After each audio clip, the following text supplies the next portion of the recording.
This is section 5.8, inverse trigonometric functions. So first I want to point out these three theorems. This is what we're going to be going off of to help us figure out our integrals. And so we want to look at example 1 and see which one of these three integrals could this match. And so this matches the first integral. We've got a dx on top and we've got two values down here on the bottom. So typically it says x is our variable and a is just some value. So a was first and the x is second. So what we have to figure out first is to apply these formulas, what's a and what's u? And we simply do that by taking the square root of both of those terms. So a simply turns into the square root of 4, which is 2.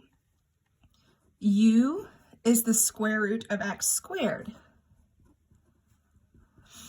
which is just x. This allows us to apply this integral and substitute in 2 for a and x for u. So I'm just going to copy this theorem from right here. So I'm going to find the integral, which is sine inverse. Our u value is x. Our a value is 2. And once again, we have plus c because I don't have any interval bounds. So that becomes our final answer. Now in example 2, we don't even have a radical symbol, so that's got to be theorem number 2 up here where we're dealing with tangent inverse. So once again, we figure out a and u. Same process, we're going to take the square root of 2. Well, we're just going to leave it like that. And for our u, we will take the square root of 9x squared.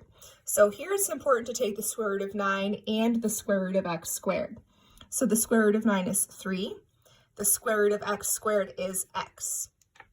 So that's what I will use in place for our u and a values.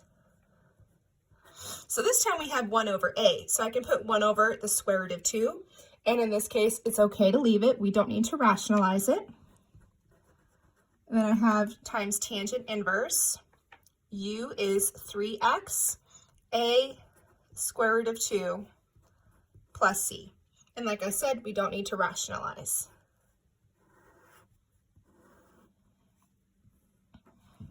Okay, finally, we've got in example 3, dx over x times the radical 4x squared minus 9. So here's what we're looking at.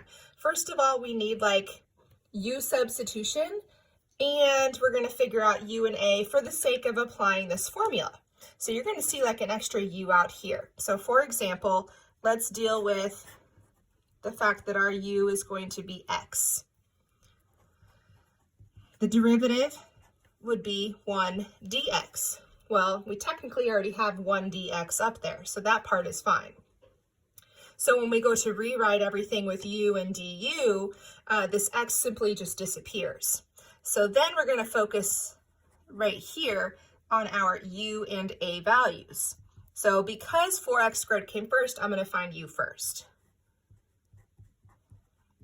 Square root of 4 is 2. Square root of x squared is x. And the a value is the square root of 9, which is 3.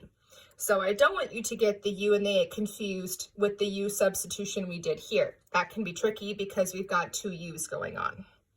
So let me rewrite it like this first. This becomes the integral of du over u times the radical of u squared minus a squared. Just to show you, x was u. Our du is on top. These are now our u and a values, so we can substitute them in our integral formula.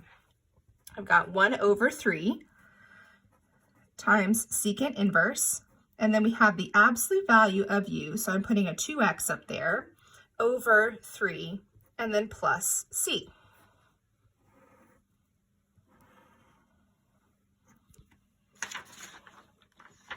Okay, now we simply have just one more example left to look at, so